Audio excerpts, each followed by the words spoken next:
আপনার নাম কি? নুসরাত জাহান। ছেলেটার সাথে আপনার কিভাবে পরিচয়? ফেসবুক। আপনাকে সে কিভাবে বাসা থেকে নিয়ে গিয়েছিল? সে বলছে আমাকে বিয়ে করবে, তো বিয়ে করবে বলে সে আমাকে বরিশাল পাথরঘাটা নিয়ে যাওয়া হয়েছে। যাওয়ার পর সেখানে আমি জানতাম ছেলে মুসলিম, কিন্তু সেখানে যাওয়ার পর শুনে ছেলে হিন্দু।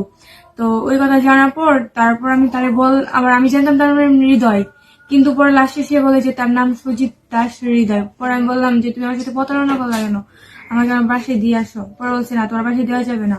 পরে এই কথা বলছি, বলে বলছে তোমার বাসায় যাওয়া যাবে না।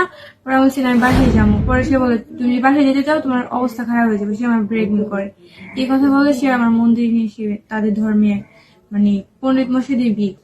আমাকে ওরা বরিশাল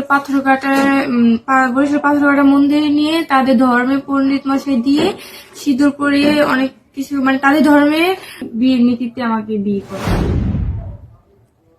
একটা ভিডিওতে দেখলাম যে আপনি খুব রাগ করে বলছিলেন আপনি আপনার বাবা মার সাথে আর থাকতে চান না, আপনি ছেলেটার হয়ে গেছেন।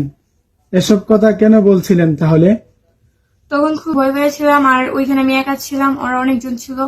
তার জন্য মানে তারা বাধ্য করছে বলতে, তার জন্য আমি এসব বলছি। আপনি কি এখন আপনার ভুল বুঝতে পেরেছেন? হ্যাঁ, আমি আমার ভুল বুঝতে পারছি। আমি এরকম কাজ আর কখনো করবো না, আর আমি এখন আমার বাবা মার সাথে থাকবো, আর বাবা মাকে কখনো কষ্ট দেবো না।